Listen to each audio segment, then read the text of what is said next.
Yeah, I'll go back to my first year. I was the head coach of the University of Wisconsin. My rookie year, we had finished the season 11-1.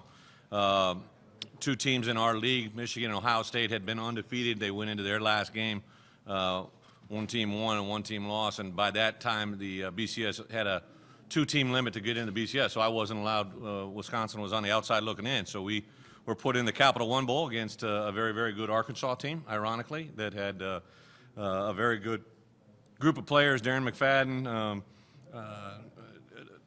all over the place, had great players, and the SEC and all that brought, and went down there and won that game, and was excited because we beat an SEC team, but also on the same account got a flavor for what it was all that week and what it meant to play Arkansas, and ironically how much that factored into where I am today. So been a big fan of the SEC. I think what everybody has to keep in mind is when you're in another league, you really can't brag on another league. It's not in your best interest. So I said and did things that obviously are counterproductive to SEC support. You guys have long-term memory, so you, of course, brought those same things back up to me later on, which I totally understand. And, you know, I was kind of a closet SEC fan. I really enjoyed watching certain teams have success, certain coaches, the way they coached, the style that they coached.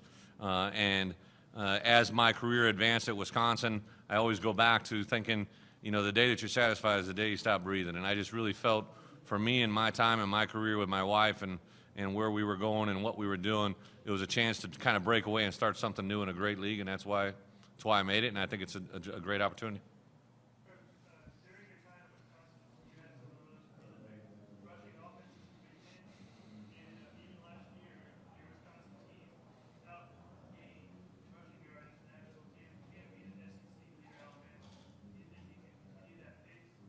You know, we're going to definitely run the football. I think one of the things that gets left in the discussion is we were also tremendously talented throwing the football. Last year might be a little bit off number-wise, but the 3 years prior to that, we were one of the most efficient teams in balance between running and throwing the football, and that's not very common.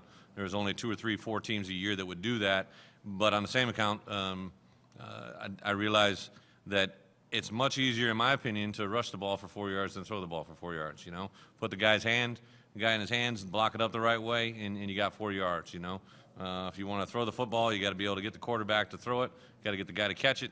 You got to get the protection in between there. So it's kind of just a way that we do things. I do hope that we should be able to run the football. The key to me, you know, when you're a good rushing offense, this is really easy. Everybody just thinks by numbers. You can, you know, people can pad numbers. You can run for 350 yards in a game and 150 in the next one, and you come out with an average that is good, but you didn't do anything in the second game, you know? So what you really do, if you become a good running team, is you be able to run the football when everybody in the stadium knows you're going to run the football. You know, I knew I had a good team when we played Michigan and we ran the ball 28 times in a row.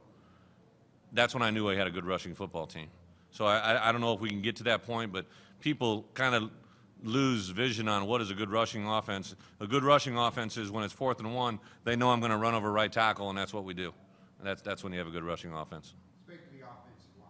Talk about its development.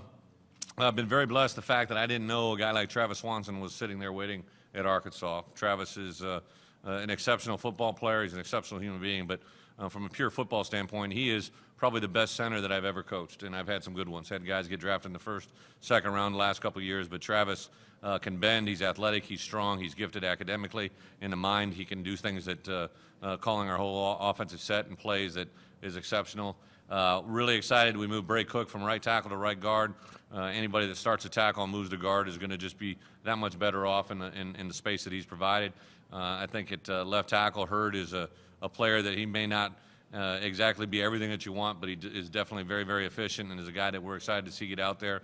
We moved Grady Olson to right tackle. He has gone from 275 pounds to 305 pounds and looks really, really good. So I'm excited. We got good tight ends, got a great fullback in Carroll Small, got a host of running backs, and those guys tend to make linemen look a little bit better.